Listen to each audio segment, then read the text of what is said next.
Bonjour à tous. Île de la Réunion, un adolescent de 15 ans prémédite froidement un meurtre. Explication dans cette vidéo.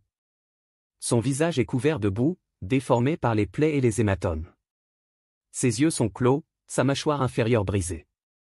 Ses dents sont cassées. Au-dessus de l'œil gauche, l'adolescente présente une blessure si profonde qu'on distingue l'os de son crâne sous le sang coagulé. Elle ne porte ni culotte ni pantalon et gît, inerte, grossièrement dissimulée sous un mince tapis de feuilles, au fond d'un tunnel en lisière de forêt. Ce 18 avril 2022, il est tout juste 20 heures quand les policiers la découvrent. Et ce qui les frappe en premier, ce sont les insectes qui se repaissent déjà de ces chairs mortes. Une vision d'horreur qu'ils ne sont pas près d'oublier. Ni l'ultime surprise qui les attend. L'histoire débute 2 jours plus tôt, sur un terrain de basket proche du gymnase Nelson Mandela, à Terre Sainte, sur l'île de la Réunion. Il est un peu moins de 13h30. 3 adolescents viennent de se retrouver pour passer l'après-midi ensemble. Ils s'appellent Kevin, Léo et Enzo, ils ont 14 et 15 ans. Élèves dans le même collège, ce n'est pas pour jouer au ballon qu'ils se sont donné rendez-vous ici. Kevin, le leader du trio, a promis une surprise à ses 2 potes. Voilà des semaines qu'il en parle à mots couverts, sans vouloir en dire trop. Mais l'heure est venue d'abattre ses cartes. À peine les 2 autres arrivés, il leur annonce fièrement. On va tuer Morgan. Morgan, son ex-petite amie? À ces mots, Enzo et Léo éclatent de rire. C'était ça, la surprise. Tous 2 connaissent les obsessions bizarres de leur copain. Sa fascination pour les tueurs en série, sa personnalité brillante et trouble, son goût de la provocation. N'a-t-il pas proposé, pour son oral blanc du brevet, une digression sur Jacques l'Éventreur? Mais lorsque les rires s'éteignent, Kevin affiche toujours le même air déterminé. Non, cette fois, il ne blague pas. Il a tout planifié, explique-t-il. Et il a besoin de leur aide à tous les 2. Enzo devra l'accompagner pour retrouver Morgan, à qui il a donné rendez-vous plus loin. Léo restera ici, sur le terrain de basket. Kevin lui tend son portable. Quand il recevra un SMS de Morgan lui demandant « T'es où ?», il devra répondre « Ici ». Comme ça, la géolocalisation de l'appareil sera trompeuse. S'il y a une enquête, les flics n'y verront que du feu. Et hop, un alibi pour pas cher.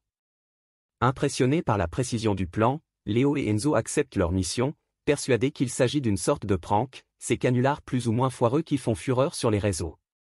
Aucun des 2 n'imagine encore que ce samedi 16 avril va signer la fin de leur enfance. Au même moment, Morgan est en route. Kevin lui a donné rendez-vous près du gymnase. Ce n'est pas la première fois qu'ils vont se retrouver là-bas. Il y a seulement 2 jours, ils s'y sont rendus pour fricoter loin du regard des adultes. Officiellement pourtant, ces 2-là ne sont plus ensemble depuis 1 an. C'est Kevin qui est parti. Mais c'est aussi lui qui a rappelé. Et Morgan, ravalant ses larmes, s'est retrouvée incapable de lui dire non. Depuis, elle cède aveuglément à toutes ses demandes. Quand il réclame, elle lui envoie même des nudes, ces fameux selfies sexy que l'on regrette ensuite. Kevin la fascine autant qu'il la révulse. Alors ce samedi, une fois de plus, une fois de trop, elle a dit oui. À son arrivée, sans doute étonnée de constater qu'Enzo est là également, la jeune fille ne pose pas de questions. Elle se retourne, comme Kevin le lui demande, en lui promettant encore une surprise. C'est là que le petit coq sort de sa poche son couteau de pêche. L'attaque est fulgurante. Le petit salaud se jette sur elle et dès son premier geste, tente de lui trancher la gorge. Mais il ne fait que lui entailler la peau. Blessé, Morgan se dégage et s'élance pour prendre la fuite. Mais il la rattrape par le bras, la fait chuter au sol, et lui frappe la tête avec une pierre. Spectateur, Enzo reste un moment tétanisé, puis supplie son pote d'arrêter. Kevin se redresse, un pied sur la gorge de sa victime. Le regard sans émotion, il lui répond qu'il est trop tard. Comprenant que, s'il s'entête, il pourrait bien être le prochain sur la liste, Enzo prend ses jambes à son cou, abandonnant Morgan aux mains de son bourreau. L'adolescente saigne abondamment, mais elle respire encore. Kevin fouille dans la poche de la jeune fille, en extrait son portable. Et adresse le fameux message « T'es où ?», à son propre numéro. La réponse arrive comme convenu. Puis se faisant passer pour sa proie, il adresse un vague SMS d'adieu à un ami de la pauvre gamine. Comme ça, tout le monde pensera à un suicide. Le plan se déroule comme prévu. Reste à l'achever pour de bon. ramassant de nouvelles pierres, Kevin lui bombarde le visage et la cage thoracique. Puis il la traîne à l'abri de ce tunnel voisin, et la recouvre de feuillage. Méticuleux jusqu'au bout, il enfile la tenue de rechange, qu'il a spécialement apportée. Et il retourne à son point de départ, près de Léo, pour récupérer son téléphone. Fier de lui, il raconte dans le détail à son complice comment les choses se sont passées, et lui montre ses fringues ensanglantées, en boule dans son sac à dos. C'était marrant, commente-t-il. J'aimerais bien recommencer. Dans la soirée, la mère de Morgan commence à s'inquiéter. Sa fille est injoignable depuis le début d'après-midi. En se renseignant autour d'elle, elle avance de cet énigmatique message d'adieu reçu par un copain. Affolée, elle se précipite au commissariat de Saint-Pierre, pour y signaler la disparition de sa fille. Le portable de Morgan a borné pour la dernière fois à 14h07, rue des Aubépines, à Terre-Sainte. Des patrouilles sont envoyées sur place. Plusieurs amis et proches de la disparue sont interrogés, dont Kevin, Léo et Enzo. Tous trois prétendent ne pas savoir où elle se trouve. Mais les jours passant, Enzo commence à se laisser ronger par la culpabilité. Incapable d'oublier la terrible scène à laquelle il a assisté, en partie du moins, il finit par craquer. Le lundi 18 avril en fin d'après-midi, il se livre à sa mère, qui prévient aussitôt la police.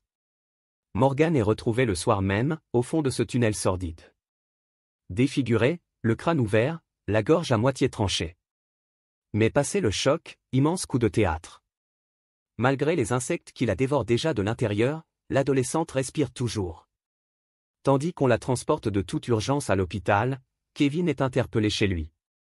Dans sa chambre, au fond d'une boîte d'autotest pour le Covid, les policiers retrouvent le couteau de pêche qui a servi lors de l'agression. Mais ce qui les interpelle le plus, c'est un être humain dessiné à la craie sur un des murs bleus de la pièce. Un schéma d'une précision anatomique, qui fait apparaître les artères, les organes, la veine jugulaire, bref, tous les points vitaux d'un corps. Plusieurs marques correspondent précisément aux blessures reçues par Morgan. À côté, des chiffres semblent représenter une formule mathématique. On y comprend goutte, mais on peut en conclure une chose, l'atroce crime a été plus que froidement prémédité. Le 5 février 2024, le procès de Kevin, Enzo et Léo s'est ouvert devant le tribunal pour enfants de Saint-Pierre. Poursuivi pour tentative d'assassinat, le premier risque jusqu'à 20 ans de réclusion. Ces deux acolytes sont poursuivis pour non-assistance à personne en danger. Mais le cas d'Enzo est un peu différent, d'une certaine façon, c'est grâce à lui qu'on a pu retrouver à temps la petite.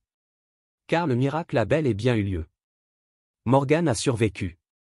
Sans le moindre souvenir de son agression, elle a tenu à être là, elle aussi, pour faire face à son bourreau. Les débats s'ouvrent autour de la personnalité du principal accusé, et de cette question glaçante. Comment un gamin de 15 ans a-t-il pu concevoir, dans le moindre détail, un crime d'une telle sauvagerie? Pour les experts psychiatres, Kevin est un ado d'une intelligence supérieure, parfaitement conscient de ses qualités.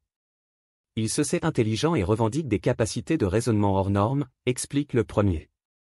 Il se définit lui-même comme un leader en disant « Je ne suis pas influençable, c'est moi qui influence les autres ». Le second évoque pour ça par un enfant déstabilisé par son propre manque d'émotion. Kevin serait totalement dénué d'affect dans sa relation aux autres.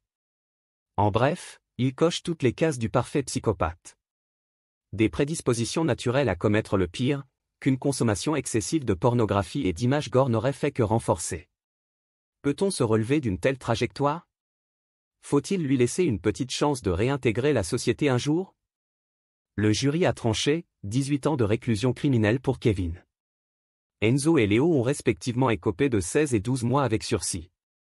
Merci d'avoir regardé, n'hésitez pas à partager la vidéo avec vos amis et à vous abonner à notre chaîne pour ne manquer aucune de nos futures vidéos.